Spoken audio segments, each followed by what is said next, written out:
Hey, it's Mike again with Gearhead Live, and I don't know if you remember Glen from the GTO show, but here's his engine, and there's Glen.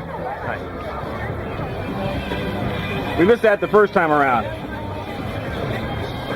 And he's proud of his engines. He's got sorry.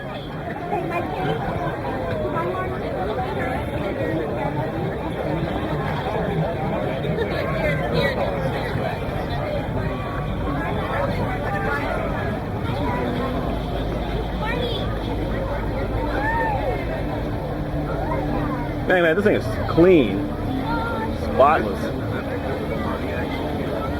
All right, if you're watching the show, you know the story of this car. But let me get a wide shot again.